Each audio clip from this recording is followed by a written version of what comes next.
Hola, buenos días. Buenas tardes, buenas noches. This is Barb. And this is Estella. And welcome to Cafecito. And Crime.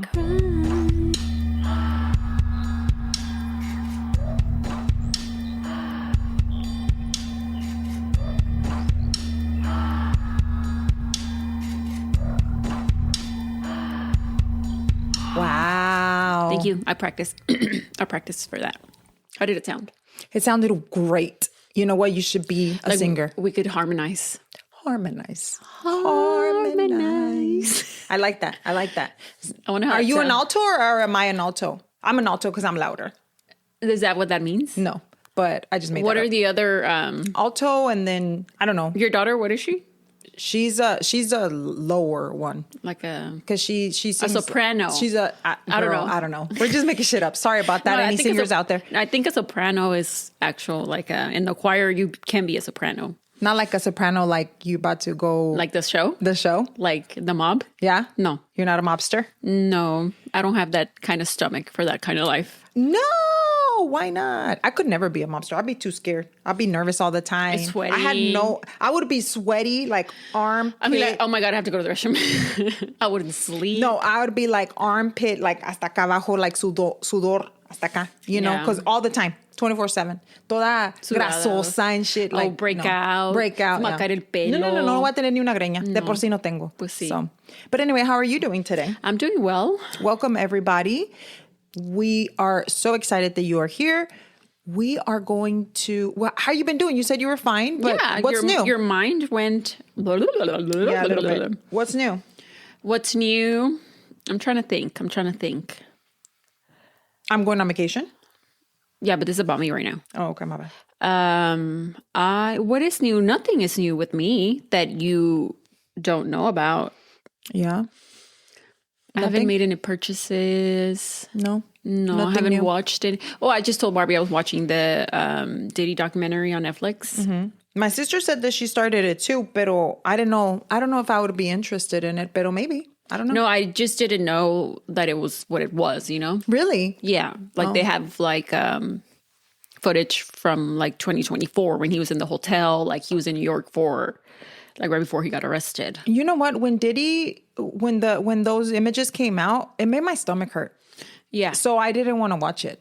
After that, I saw it one time and that was it. No, it doesn't show anything like that. It's just No, I know, like but how he I'm came just up telling and you, stuff like that. You know how when he did do that, like when he started, I don't know why. You talking about the Cassie? The Cassie, The video? yeah. The video cuando estaba en el hotel que Yeah. la estaba golpeando and he was in that towel.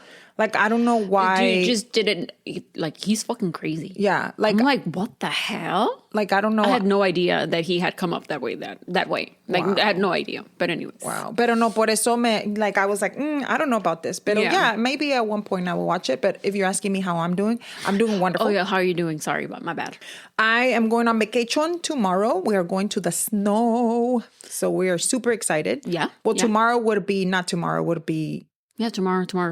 Yeah, it would be tomorrow. Yeah, tomorrow will be tomorrow. Yeah. So we're going on vacation and we're packing. I've already packed all my stuff, but I had to buy a lot of like leggings and stuff that were like warm for the warmth. Like thermal stuff. And I had never bought that. And it's really hard to find that here. So the struggle is real. You could have gone to Academy. Yeah, but you know what? We don't have Academy money. So especially when you're buying a whole Wardrobe. 4 people wardrobe. Yeah. So it's hard.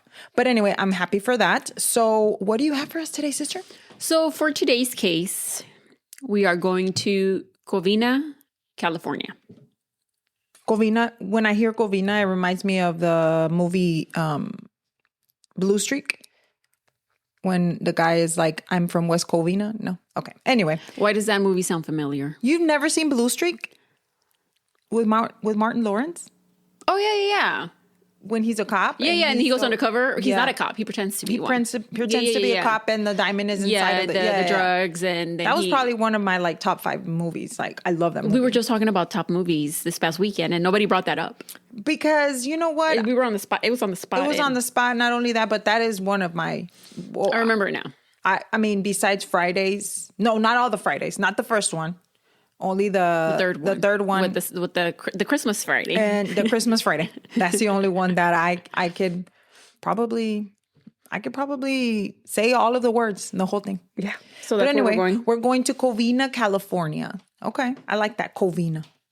So if you would like to come with us to Covina, California, go ahead and grab your cafecitos. And let's get started. So today's fun, random, interesting facts are, 1, the name Covina, as you were saying, came from combining the name cove and vine by Frederick Easton, who was monumental in the expansion of the city of Los Angeles. Cove meaning from the mountains, as in the San Gabriel Mountains, and then vine from the vineyards. Cool. So, just its surrounding areas, very nature, very... Where is this? Like, is in the North California? Oh, it's 22 miles outside of LA. So it's like a little suburb. Okay. So like a suburb. Okay.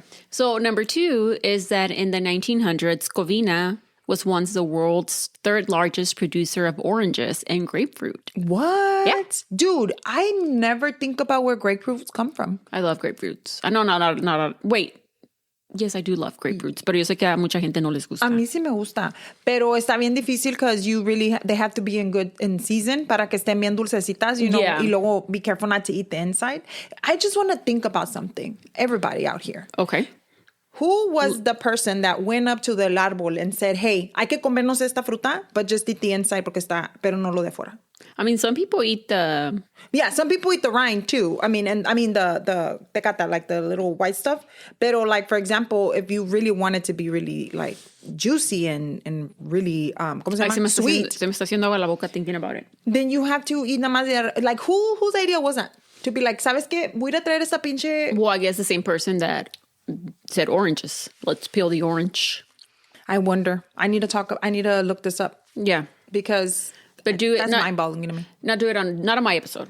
Oh, not on your time. No, not on my time. Perdón. Sí, nomás estoy, te estoy avisando. Pero that's what I'm saying. In the 1900s, that's who Covina was, number 3 in the world. I need to find this out. But then the once vast groves covered lands were then transformed into homes after post-war. So después de World War II. Y ya se hicieron houses y ya valió verga todas las groves, the oranges and the grapefruits. Sad, but at the same time, okay, because people got houses. Pero sad because all of those grapefruits y las oranges valieron verga. Mm-hmm. Yeah. That's that. Okay. Okay. This case that we're going to talk about today is about a family massacre that took place on Christmas Eve. Oh, wow. So let's begin with the family that was attacked that night. Joseph Santiago Ortega, or Papa Joe as he was called, was born on July 3rd of 1929. The son of Mexican immigrants, he was the first in his family to be born in the U.S. In life, Papa Joe built a successful industrial paint business and built a beautiful family as well. He and his wife, Alicia, who he met in 1955 and married after 3 weeks of knowing each other in Mexico, had been married for 53 years in 2008. Wow. Yeah. The couple went on to have 5 children together. James was born on June 8th, 1956, followed by Charles, who was born on December 3rd of 1958. Then it was Alicia, who was born on April 4th, 1962. Then Silvia on July 5th of 1965. And then lastly, Leticia. So they had 2 boys and 3 girls. So Papa Joe and Alicia raised their family in Covina, which, like I just mentioned, it is 22 miles outside of Los Angeles in the San Gabriel Valley. It was a nice, quiet town where one could raise a family. It had a small town feel while also being close to the big city. So you got the best of both worlds, pretty much. Mm-hmm. And a lot of people that were coming from Mexico, they wanted to find somewhere where their transition was a lot easier. So a lo mejor por eso también, donde había más, Mexicanos, and there was more like, I guess, more people like you and that kind of thing. Yeah. Mm-hmm. So the Ortegas were a staple in their community. They were known as hardworking, a loving, well-rounded family. At one point, both James and Charles worked in the family business with their dad. Then later, James went on to run his own very successful paint shop. As the kids grew up and moved on to create their own families, they remained close. Every year for Christmas, everyone would gather at Papa Joe and Alicia's home to celebrate. It was their favorite time of year, and it was a whole thing. Even the neighbors were invited. That's so awesome. I feel like that's something that we look forward to, when there's a big family. Yeah. And you're like, well, even if there isn't a big family, you just look forward to being with Spending the holidays together. Yes, ma'am. Mm-hmm. And that's where we are at this point, December 24th, 2008. So the Ortega home had about 25 people. There was about 25 people in the home who were all mingling. Everyone was eating. Everybody ate, had drinks, were talking. Some of the adults were around the poker table playing a game of Texas Hold'em. They were very competitive. That was like their thing. They were very into poker. Some of the kids were playing video games, mirando la tele. Some of the bigger kids. Cartoons, like the movies y todo eso. Not movies. They're watching Home Alone. No, not Home Alone. And some of the older kids were outside in the backyard by the pool. And then others were upstairs on the computer. Yeah, everybody was just spreads out. And the older ones van para un lado, otros van para otro. Yeah. Y luego you can't hang with the older ones because you're not old enough. Because you don't know what they're talking about. Yeah. So at around 11:30 p.m., there was a knock at the door, and one of the granddaughters, who was Leticia's 8-year-old, went to open it. At the door was someone dressed as Santa Claus, and she exclaimed, "Santa!" She was excited. Now, this wasn't out of the ordinary. The Ortegas were known to have someone dressed as Santa come to their home and hand out gifts to the kids and take pictures. So when the adults saw that somebody was at the door, no one batted an eyelash. However, this Santa was not the gift-giving kind. Oh. Just as he walked in, as a little girl was right in front of him, he reached into his pockets and pulled out 2 guns. Oh, Lord. And he proceeded to shoot her in the face. What? And then opened fire, shooting everybody in sight. She's an 8-year-old. And striking multiple people. Wow. Chaos ensued, as you can imagine. People began trying to hide or began to run, trying to find a way out of the house. Some run out the back door. And now that you said that, like, what would I do? Like, what would I do if my child was the one opening the door? Would I run at him or would I run away? Like, or you're in shock? Exactly. Like, do you even register what's happening? Do you see what I'm saying? Like, I don't know. Like, if my daughter was at the door and was the one that opened the door and he shot her. Like, the rage, I don't even know if I would run them being scared from him, or would I run like, I'm about to kill you, motherfucker. Yeah. Like, you know what I mean? Or just try to get to your daughter. Or try to get to your daughter to see if she's like, because at that point you probably don't know if she's alive or not, obviously, hopefully that she is, but I don't think that she is at this point. But I'm just saying, like, I can't imagine like that moment when you see your baby on the floor and then, okay, what do you do? Do you run towards her? But then now he's shooting at everybody.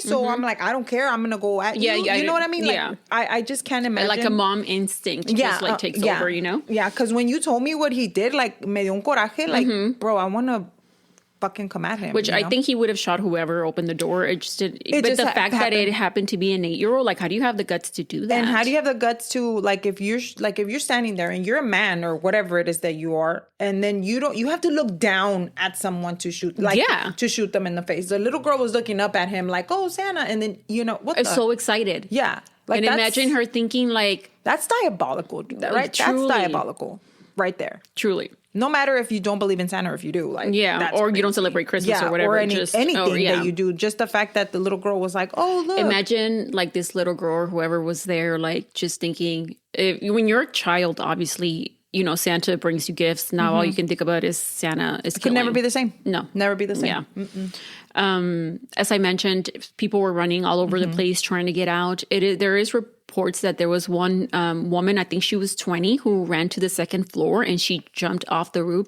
to escape. And she ended up breaking her leg in the process, but she ended up surviving. Well, good for her.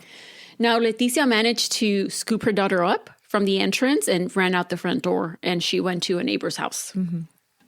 Now, Covina was not a high crime rate town.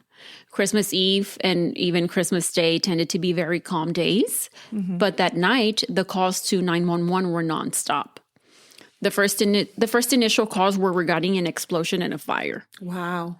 But as more calls poured in, it was to report a shooting. The dispatcher alerted the fire department, all police units, and first responders to 1129 East Knollcrest Drive. So the firefighters arrived within 3 minutes of the call, and the others soon followed.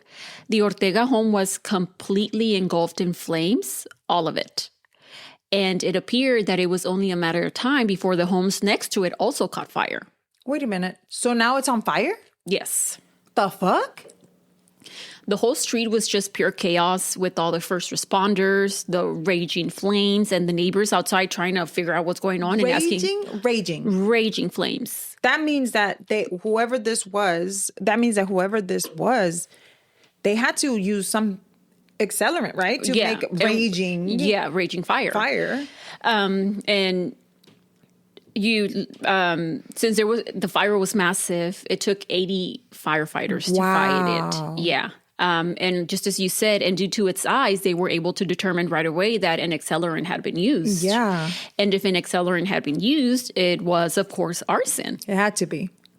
It would end up taking them 2 hours to put out the fire. Wow. Like, I don't know about fires like that. You know what I mean? Like, I know, like, the fires that, happens in California and stuff like that. But, like, as far as determining how big a fire is or how long it takes for firefighters to put it out, I've never thought about that. Well, because, a lot of, as everyone knows as listening, well, or if you don't, we do live in Houston. So a lot of the times when there is an explosion in a plant, there's people that will be there hours trying to, like, turn off the fire from a plant. So if there's an explosion or whatever. So I've heard of people, like, I've heard that there's, like, they're putting water out, and then, or también, like, if it starts expanding, like, I've seen also, like, whenever they have, like, fire in the forest, que se va, it starts expanding, and they're just, like, throwing water, and they can't make it or stop. Or, like, tierra, no, también? Yeah, tierra or sand or something. Pero por eso, like, I just never thought about, that to where now everybody next door is, like, or even behind or in front of you. Yeah, like, all your neighbors surround. Like, it's coming this way, that is so scary. Yeah. Police worked on identifying the family of the home and locating them. They were able to gather from neighbors and others that they were about 25 people inside the home. They were quickly able to locate 16 out of the 25. Yeah, because there was cars parked outside and the noise and all of that. I mean, obviously. Leaving 9 people unaccounted for, including Papa Joe and Alicia. Mm-hmm. The only Ortega sibling they located was Leticia. She wasn't able to speak with police much or at all, really, since she headed to the hospital with her daughter. Now, Silvia's son, which she's one of the Ortega children también, who was her son Sal, he had been also at the Christmas gathering, and he also made it out of the home. And he was currently at a neighbor's house 2 houses down, and he said that he tried calling his mom over and over and over again, no le contestaba. Mm-hmm. Now, investigators learned from people who managed to escape from the Ortega home that a man dressed as Santa Claus came inside and began shooting at everyone. That was the one thing that everybody agreed on. After that, they began to hear different stories as far as how Santa managed to escape or in what direction he went. This put detectives on high alert since they now believe that there was a shooter on the loose and that maybe this wasn't going to be the only house that he visited. Yeah, what if he went next door or whatever and started shooting other people? Or the street over, you don't know. Or turning more fires around. Like, what? That's crazy. Yeah, that's scary. One of the Ortega's neighbors, Teresa Gines, I believe that's how you say her last name, who had been at the party and left actually before everything went down, let investigators know that she saw a small blue car leaving the street, which had been a dead end, at around 11:45. It had its headlights off and was speeding. So an APB was put out for a blue Dodge Caliber. Mm-hmm. I had never heard of a Caliber before. I don't think I have either. Now, about 40 miles away in Sylmar, California, at 3:10 a.m., the LAPD received a call from a man named Brad Pardo, letting him know that he had returned home late that night from a Christmas party and found his front door unlocked. As soon as he made his way into his living room, he found his brother, Bruce Pardo, dead on his couch. Oh, shit. Wow. Okay. As police showed up and began to examine Bruce's body and the scene, they were able to determine that he had died from a single gunshot wound that exited through his head. Wow. It was from a 9mm, and it had been at close range. There was a 9mm on his lap and a second 9mm gun also found on the floor. There was a bullet hole in the ceiling and damage to the walls, which led the police to believe that there might have been a struggle and another shooter. Back in Covina, now daylight, the fire had since been put out, but police still had to wait until the ruins cooled down before they could actually go inside and start their search. Mm-hmm. The missing people that were all unaccounted for were, again, 80-year-old Papa Joe and 70-year-old Alicia, their son Joseph, who was 52, his wife Teresa, who was 51, their other son Charles, who was 50, his wife Sherry, who was 45, their daughter Alicia, who was 46, and her 17-year-old son Michael, and their other daughter Silvia, who was 43. Wow. Yeah. That's a lot of people, dude. That's 9 people from one family. That's a lot of people. Due to the number of bodies that they were expecting to find at the scene, police enlisted the help of the Los Angeles County's coroner's office, which then dispatched their SWORD team, or Special Operations Response Team. SWORD consisted of photographers, criminalists, investigators, pathologists, and forensic attendants. Like, that's sad. That's really sad. In any case, it's sad, but to know that you have to dispatch this type of special team because you know that the amount of bodies that you're going to It's going to be too much for everyone to handle by yourself. And it's Christmas Day. Like, all these people have to be here on Christmas Day. I mean, nobody obviously has to die, but I just can't imagine. Yeah. As soon as they made their way through the ruins, they began to come across corpses that were burned beyond recognition. 3 were found in the living room, and 5 more bodies were later found in another part of the home. And the 9th body was found a little bit later in the morning. Since the bodies were completely charred, they had to be identified via dental records before making a positive identification. Mm. Back in Sylmar, Brad was providing the LAPD detectives with information about his brother Bruce, who again had been found shot dead. Yeah, it's crazy. On his couch.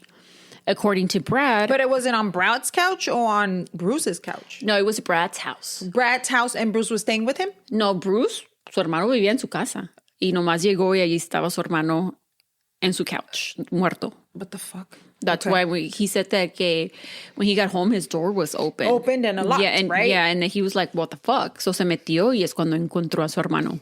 Okay. According to Brad, Bruce was an easygoing guy who was friendly. He didn't mess with anyone, and as far as he knew, had no enemies. He believed someone killed his brother. As investigators looked into Bruce, they learned that, he had been born on March 23rd of 1963 in Los Angeles County. He had a bachelor's degree in computer science and worked with software. At some point, he worked for agencies with government clearance. One of them being the Jet Propulsion Laboratory, which is a NASA facility that sends most of its vehicles to space. Wow. Fancy, right? That's really fancy. 4 years prior to 2008, Bruce found himself ready to settle down, and he mentioned this to a coworker of his, and this coworker introduced him to Silvia Ortiz. Mm-hmm. Before meeting Bruce, Silvia, who had been previously married, hence the last name Ortiz, had 3 children and had recently gotten out of a marriage and moved back to Covina. When the two met, there was an instant connection, and the couple got married in 2005. Wow. The new family of 5, Silvia, her 3 children, and Bruce, moved to the small town of Montrose. Neighbors described the Pardo Ortiz family as a regular one. Bruce and Silvia were pleasant and good parents. The kids, were regular, well-behaved kids. They didn't have any bad thing to say about any of them. Stumped investigators wondered, who would want to kill this man? Yeah. I mean, he wasn't messing with anybody. No. He seemed like he had a legit job. Mm-hmm. Like, people thought he was a nice person, He had a wife. And stepchildren. Yeah. The only thing Brad could tell detectives about any issues involving his brother was that earlier that year, he and Silvia had gone through some issues. Okay. The two were not getting along, and things became so tense in the Pardo Ortiz home that eventually Sylvia and her kids moved out in March. LAPD detectives learned that before marrying Bruce, Silvia's last name was Ortiz, but her maiden name was Ortega. Uh-oh. So Silvia Ortega, the daughter of Papa Joe and Alicia, who had all been killed the previous night. Now, the questions were, was Bruce killed because of his connection to the Ortegas? And Was it Santa? And if so, were the murders committed by the same person? Yeah. Not the Santa. Girl, was it Santa? Like, I need to know. The LAPD contacted, Covina Police Department, and they both began to work together. They noticed that almost all corpses had one thing in common. They had all been shot with a 9mm gun at least once and at close range. Some victims were shot multiple times. So how many bullets is in a gun? You're asking the wrong person. Oh, okay. I'm just asking because, okay. If he was shooting everybody, everywhere, wouldn't it be out of bullets? And if these particular people that were charred, they were shot close range, so that means that he had to have gotten he had to have been okay, I'm looking for you. I'm looking for you. Do you know what I'm saying? So that he had gotten that close. Mm-hmm. That's what I'm saying. The only one that wasn't shot was Michael, who was upstairs when the shooting happened, and he died due to the explosion and the fire. So he was the 17-year-old hijo de Alicia, and he was the one upstairs using the computer. Mm. Another thing investigators were trying to piece together was how the fire started at the Ortegas. Yeah, what the hell was that all about? Was it done on purpose to get rid of evidence, or was it accidental and created due to the shooting? As I mentioned at the top of the episode, it was tradition to have someone dressed as Santa Claus show up at the Ortegas' home on their Christmas Eve celebration. But the neighbor, Teresa Gines, let investigators know that her neighbor on the other side of her house was the one that always dressed up as Santa for the Ortegas. His name was Pat, and he was obviously tracked down by detectives. Now, according to Pat, he did do this for the Ortegas, but that he hadn't done so in the past few years since he had moved away. Mm. And that previous evening, he had been miles away in his new home. This let investigators know that whoever the killer was knew about this tradition. Mm-hmm.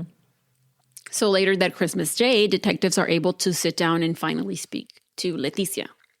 They learned that her daughter was going to survive. Oh, wow. Again, she was the first one that, ella abrió la puerta and she got shot in the face. She was the first one. And miraculously, the round entered just to the side of her jaw. And obviously her cheek, she did have a very severe gunshot wound to her face. But she was alive. She was alive, and she was going to make a full recovery. Nice. She also tells him that despite the shooter wearing the Santa costume, she was certain she could identify him. What? Yeah. She believed that it was Bruce Pardo, her ex-brother-in-law. Not only did Bruce not have a criminal record, but he also didn't fit the profile of someone who would commit a mass murder. But why would she say that? And based on his crime scene, from the outside in, it seemed that he had also been killed. To confirm if what Leticia was saying was correct, detectives went back to Sylmar to learn what type of car Bruce had driven to his brother's home. Yeah. And to see if it matched the one seen fleeing from the scene in Covina. Mm-hmm. Bruce had been found with the key fob in one of his pockets. So the detectives grabbed the key fob and then just walked down the street beeping it. Beeping, yeah. Right, to see which one. Like I do when I get lost at the mall. Or like in a parking lot. Yeah. Pues sí, cuando me pierdo que no encuentro el carro and I'm just like... Yeah. Mm-hmm. Sometimes I've tried pinning my location on my phone, but then I don't know how to do it properly. No, there's no way. The best way to do it is just go like that. Ting, ting, ting, hasta que suene y ya estoy. Oh, yeah. Uh-huh. ¿Ves? The car that beeped was a blue Dodge Caliber. Oh, shit. No mames, güey. After it was unlocked, inside it, they found a Santa suit. Oh, my gosh. Hundreds or even thousands of rounds of ammunition. Thousands? Possibly. ¿Que quería ir a matar the artillery o qué the fuck? Some flares. Okay, a flare. Por si se pierde. And they noticed that there was a string connecting to the flare, which appeared very suspicious. So they were like, this might be a booby trap. Fucking bomb, yeah. So they called the bomb squad in. They carefully... Not the booby trap. Why did they call it a booby trap? Because it looks like a boobie? No. You might want to keep... I'm going to look that up too. Okay, look it up right now. No, I'm not going to look it up right now. Let's keep going. Okay. But we will be looking it up. And next episode, I will be like, the reason that we have booby traps is why it's called booby traps. I feel like it's going to be like part of a cartoon or something like that. And it got popular and then it became a booby trap. You're just making shit up right now. I know I am, but that's what I think. Mm-hmm. So the bomb squad carefully worked on dismantling the bomb, which caused it to implode. So there was a bomb. Setting the car on fire. The fuck? And then because the car was on fire, bullets began to fly everywhere. And there was black powder all over the place. Oh my gosh. Thankfully, no one was hurt. No, pues sí. I would have stayed. Bitch, if I was on that street and saw the fucking bomb squad pull up on my street, I would not go outside. I wouldn't even see the bomb squad. Like, I wouldn't be able to get there because I would have been, I think that's about, ya no estoy ahí. No, nomás por la persiana, sí, ya la no estoy ahí. Bye. Ya me fui. I'm going to my basement. Bye. Ya me fui. You're not going to find me. Thankfully, no one was hurt, but the car was completely charred. ¿Qué anda haciendo este güey? Burning any evidence. The one thing that they were able to determine was that the key fob that opened that car, which again was the one seen fleeing the scene. And was in Bruce's pocket. Yeah. Mm-hmm. And he was the one seen fleeing. He was the one seen fleeing the scene from the night before. That's a fucking tongue twister right there. Say it. He was the one seen fleeing from the scene the night before. Yeah. Perfect. Yeah. You did good. Thank you. Bruce Pardo was the man that they were most likely looking for. But why would he kill the Ortegas? Yeah, I don't know. I don't know about this. Because it could be like, are they setting him up? Like, you never know. And how did he end up shot to death 40 miles away in his brother's house, which he didn't even live with? And there was no gun there around him ni nada de eso? Yeah. They found the 9mm on his lap, and then they found a second one on the floor. So then él solo se mató? That's the only thing I could think of. Bruce's autopsy report would answer at least one of those questions. Mm-hmm. Bruce's autopsy report would answer at least one of those questions. When the report came back on December 29th, it noted the manner of death as suicide, just like you were saying. Okay. The entrance of the gunshot wound was located inside of his mouth, and the exit wound was on top of his head, which was consistent with, him shooting himself. Yeah, pero no entiendo yo, like... The reason? No, not the reason. Like, no entiendo yo es like, so they walked in and he was just shot in the head and then nobody could tell that he had done it himself? Or because there was another gunshot on the ceiling and there was damage on the walls. Ah, okay. So that's probably why. Okay. Mm-hmm. So they just thought, and there's two guns. That's true. Pero anyway, whoever is going to come in and kill somebody, they're going to take the gun with them. Digo. I mean, that's what I would think, but I don't know. I'm not a shooter or a killer. Thankfully. Yeah, because I would turn you in if you were. Hell, I would turn myself in, bitch. Mm-hmm. Mm-hmm. Oh, because you don't have the stomach for it. No, I would. Mm-mm. He also had gunshot residue on his hands and clothing, which meant he had shot or had fired weapons. Bruce also had burns on multiple areas of his body. About 40% of his left arm, hand, and fingers appear to have second to third degree burns. Damn. There were smaller lesions to the back and the front of the right hand as well. And his pants had this like red material that had been seared into it and around the left ankle. So is that what he used to to the flares? Es lo que usó, yo creo, ¿no? Porque the flare is red. They have like red powder, ¿no? Well, we're about to find out. Oh, okay. And this red material had also been seared into his skin where he was burned. Damn. And based on these findings, it appeared that Bruce was most likely the mass murderer of the Ortega family. Mm-hmm. But now there were more questions. Why was he burned so badly? And based on the degree of his burns, he must have been in excruciating pain. Not only that, but wait, Estela, why did you booby trap your car? We'll find that out too. But if he was in excruciating pain, why did you drive 40 miles away to kill yourself? Well, maybe he was just like, I have to do it. 40 miles away?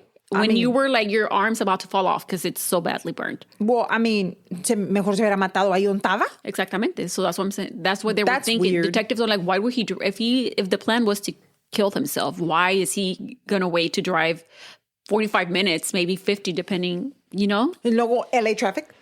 Exactamente. LA traffic. And on Christmas Eve. LA traffic on Christmas Eve. Or by this day, Christmas Day. Since there had not been a suicide note left behind either, detectives concluded that it must not have been Bruce's plan to kill himself. So what happened that caused him to do so? Was he in too much pain? And he's like, I'm just going to end it? As the investigation continued, a man in Pasadena, now somebody else, a man in Pasadena, California, called 911 to report a suspicious RAV4 parked outside of his home that Saturday. He had never seen it in his neighborhood, and he was sort of concerned. When the plates were run, they learned that the vehicle was a rental car under contract to Bruce Pardo. The fuck? He had also doctored the registration of it to make it appear that he owned it. Inside the vehicle, police found 2 computers, some wrapped Christmas gifts, Okay. clothing, water, and food. ¿Para dónde iba el compa? There was also a tour book of Mexico and maps of the Southwest United States.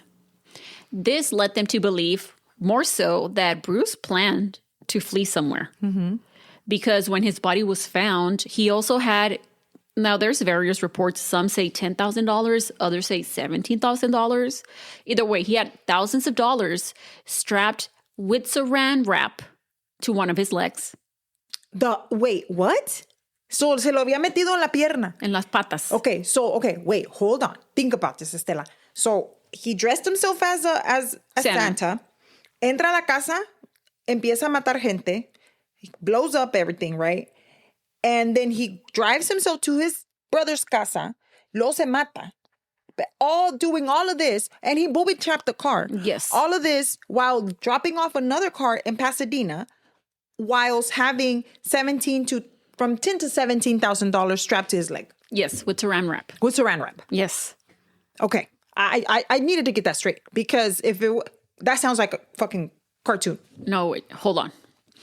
And he also had a girdle on. And in his girdle, a plane ticket to travel to Moline, Illinois, the morning of Christmas. And then he also had the rental key of the rental car key on him. Él traía todo. O sea, él dijo, I'm going to be somewhere. A purse. Dijo, I'm going to be a purse today. He said, who needs a purse? I am the purse. Who's going to need a backpack right now? Nobody. Not I. Not me. Because I'm going to saran. And then he was going to get through security at the airport with money on his leg? Maybe he did have a backpack. And then I don't know, but that makes no sense. I'm sorry. So maybe he didn't know if he was going to drive into Mexico or if he was going to fly to Illinois. Maybe no sabía todavía. Y luego pasando ahí en México, en Laredo, le iban a quitar todo el puto dinero ahí. Yeah, porque ahí le iban a quitar todo el dinero en la frontera. O en cualquier lugar. Lo roban. Can't you only do declare up to 10 grand? I don't know. Pero I've never had that much money, so I don't know. On my person. On my person or at all. Yeah. So then I'm like, bruh, that's just so crazy to me. What is he doing? Based on this information, they believe that Bruce's plan after fleeing the Ortega's home was to switch vehicles with the rental one. Pero se quemó. Hold that thought. Put a pin on that. Pero entonces, how far is the Ortega's home to Pasadena? I think it was like 22 minutes. Ah, okay. Pero luego le dio hasta pa con su brother. Okay, I'm ready. Okay. My brain is situated. Estoy captando. Me estoy ubicando. Mind blown. But why had it been left in Pasadena? Yeah. Detectives learned that the RAV4 was 500 feet from Scott Nord's home. So who is Scott Nord? Silvia's divorce attorney. A la madre. No me digas que tenía pinche bomba también. He had a hit list. Holy shit. Scott was able to provide detectives with information on what happened and ended Silvia and Bruce's marriage, which possibly caused the attack on the Ortegas. Now, according to him, Silvia cited irreconcilable differences as the marriage had been rocky for some time. After they got married, Bruce's personality changed, and he didn't seem to want to integrate their lives, and he was being really weird about money. And Silvia felt that he didn't love her and didn't care about her anymore. But the last straw in their marriage was Bruce's tax return. In the mail, he received a tax write-off for his child, a child whom Sylvia had no idea about. Oh, shit. So 3 years before Bruce and Sylvia met, he and his girlfriend at the time, Elena, were living together along with their very young son, Matthew. In 2001, when Matthew was about 13 months, there was a terrible accident. It was really tragic, actually. Elena went out for groceries and left Matthew with his dad. And when she returned, she found Bruce still sitting in front of the TV and no sign of the baby. They began to quickly look for him and tragically found him in the backyard pool, unresponsive. While Matthew... But wait, that means that he was receiving taxes for someone that was not alive? While Matthew survived. Oh, okay. Me espantas. He was left in an almost vegetative state due to the amount of time that his brain was left without oxygen. Pobrecito. And he was confined to a wheelchair for the rest of his life. Bruce, I couldn't handle it. I don't know. Maybe he thought it was like... Who could? Who could handle that? Oh, he left Elena and his son. Oh, okay. You know what? You're a motherfucker. That's what you are. Okay. Trash. He did pay child support and had Matthew as a dependent on his tax return. Porque así le daban dinero. Pues sí. If anything, he fucking paid child support, el puto. Pero it was probably mandated and it wasn't even what he made. Probably. Just saying. I don't know. Again, Sylvia was not aware of any of this. And when she found out, she became very upset, and rightfully so. And yeah, I was about to say, she had a reason. Yeah, now imagine learning that the man that you thought you knew and married had a child and was essentially responsible for his drowning and then abandoned him. Fucked up. That's sad that actually happens now that I think about it. It's very sad. And it's very common, I'm sure. She couldn't move past it. And on top of that, all of the issues that they were already going through. So she decided to leave in March and take her kids. I'm sure that she was more like hurt. Who the fuck did I marry? Exactly. Truly. Like, who did I marry? Like, this man had a whole ass family. I had no idea about it. I'm over here thinking, me voy a casar con mi príncipe azul. Yeah, we connected. We connected instantly, and they got married in 3 weeks or no sé cuánto. No, that was the people parents from Mexico. Anyway, so you're gonna tell me you're just gonna like that? I don't blame her at all. At all. Yeah, no, I don't think there's anybody that could blame her. That's crazy. Like, that is so crazy. He was living almost a double life. Yeah. And if it wasn't because she found out because of the tax return, se da cuenta. Yeah, I think eventually, since things were already strained between the two, I think eventually it would have gotten there. Because she told a close friend of hers, he was like a different person after they got married. Just treated her very differently. We also had a case not too long ago about someone que también they got married, and after they did, el marido no le daba dinero and shit. I don't remember when it was, but it reminded me of that. She filed for divorce that same month and again cited irreconcilable differences.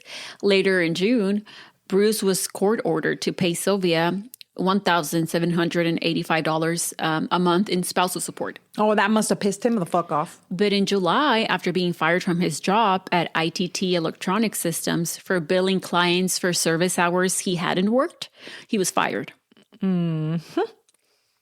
This caused him to fall behind on his spousal support payments for a total amount of $3,570. Since that amount was unpaid, he was put on a payment plan of $450 a month until he could pay that back. Their divorce became finalized on December 18th, just 6 days before the mass murder. Wow. Sylvia received their dog, Saki, some jewelry, including the diamond wedding ring, and $10,000 in the settlement agreement. Bruce, Los que traían la pierna, pues. It's 10 to 17. 10 to 17. Bruce was able to keep the house and the cars. Yeah. In this moment, it seemed that Bruce had nothing left in his life. His wife had left him. He had been fired from his job.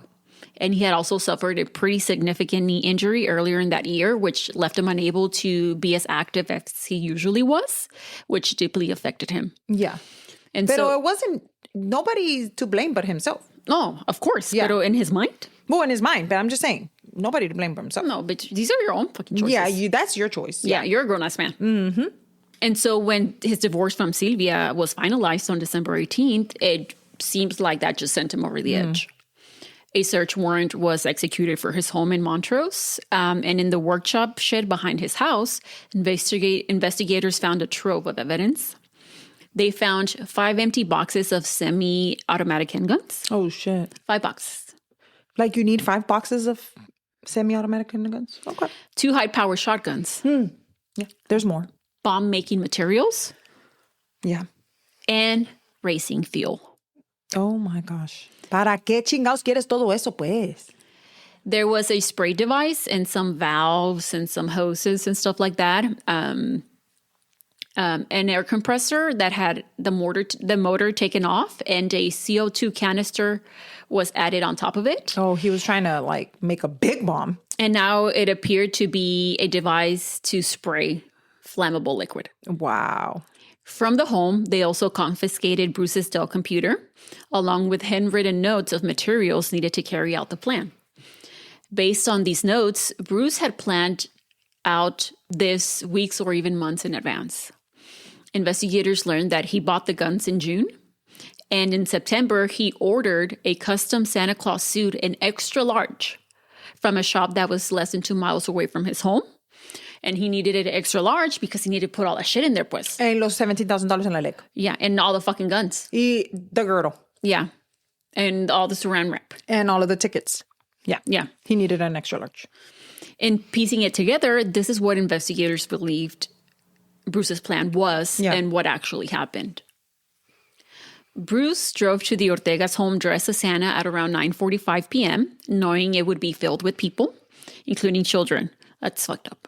He's another type of diabolical fuck. Yeah. Like for real. He arrived and parked in the neighbor's driveway. He got out, he wheeled the air compressor up the steps to the front door. He had props, bitch. Which he concealed and wrapped like a present. He took the tape out to wrap it. Okay. I don't know if he had wrapped it in his shed, pues. Pero he brought it out already looking like a present. I'm telling you que that's not okay. That's not okay. He rang the bell, made his way inside wearing shooting range glasses. Reached into his pockets, pulled out 2 9mm handguns, and began shooting. But he didn't do a very good job of hiding himself because his sister-in-law was able to recognize him. Ex-sister-in-law. He made sure to shoot Silvia directly and her parents and the others. Once he ran out of ammunition, he went back to the front door and wheeled the compressor into the home, which he then connected to a spray nozzle, hose, and 2 canisters. Okay? One of them was filled with pressurized oxygen, which I said, and the other one with high-octane fuel, which was described essentially as jet fuel. Are you fucking kidding me? He sprayed the home with the flammable liquid. And in his Santa suit, he had stored flares, like you were saying, which were believed that he was going to throw into the home as he left. But what he didn't plan on was there being an open flame in the home when he was spraying it. So they thought that there must have been like a candle somewhere. Yeah, it's Christmas y le cantan al niño Dios, güey. O sea, obviously there's candles. Not only that, pero he probably didn't realize that his fucking suit was flammable because, you know, those Santa suits are fucking poly. But not this one. He didn't buy that one at Party City. He got, this one was custom made. Como que se quemó el pendejo. Qué bueno. So like I said. ¿Por qué no se quemó el pinche culo? Like I just said, and when the mist he was spraying hit the flame, it exploded. Duh. And everything ignited. He was burned in the fire, but managed to make it out, changed his clothes, and sped off in the Dodge Caliber seen by the Ortega's neighbors. Now, instead of driving to Scott's home to possibly take him out as well, he drove to Sylmar, broke into his brother's house with severe, painful burns, and knowing that he wasn't going to be able to make it out of this one, he decided to take his own life. So it is believed that Bruce did what he did because he was jealous of Silvia. He wanted to kill her and everyone important to her and everyone he thought took her side, which included his mother. Since she and Silvia had remained close after the divorce and she had been invited to the Christmas Eve party. She just wasn't able to attend since she didn't feel well. Wow. So se salvó. ¿La iba a matar también? Yeah, he didn't give a fuck. And that's the case of the Ortega family massacre on Christmas Eve. That is crazy. Imagine. That's so fucked up. Like at another level. Like this fool. And that really shows us, and I know that we say this all the time, but how scary it is out there that you don't know someone. Like you never finish knowing somebody. Yeah. And it's not to scare anybody, because obviously there's good people out there, and, whatever it is, pero you never, siempre hay algo que nunca vas a saber de alguien. Like, and that to me is mind-boggling to me, because it's like, you've been married to this man, even like me, that I've been married to my husband for 20 years, and there's still things that he does, and I'm like, I didn't know you like that. I didn't know you did. You know, and and it continues like that, you know, but wow, that was a roller coaster. And there was this, they did say, reports did say that the only reason why there weren't a lot of kids that were killed, it was because all the kids were in the back of the house, and the adults were the ones that were playing the poker and, you know, being in the front of the house, and that's crazy. So thank you for bringing that. Let us know what you think about our episode. If you'd like to follow us on Instagram, you can at Cafecito and Crime Pod. And if you would like to download our episodes, leave us a review and/or rate us. We would really appreciate it. Thank you so much, and we'll talk to you in the next one. Bye. Let's harmonize. Harmonize.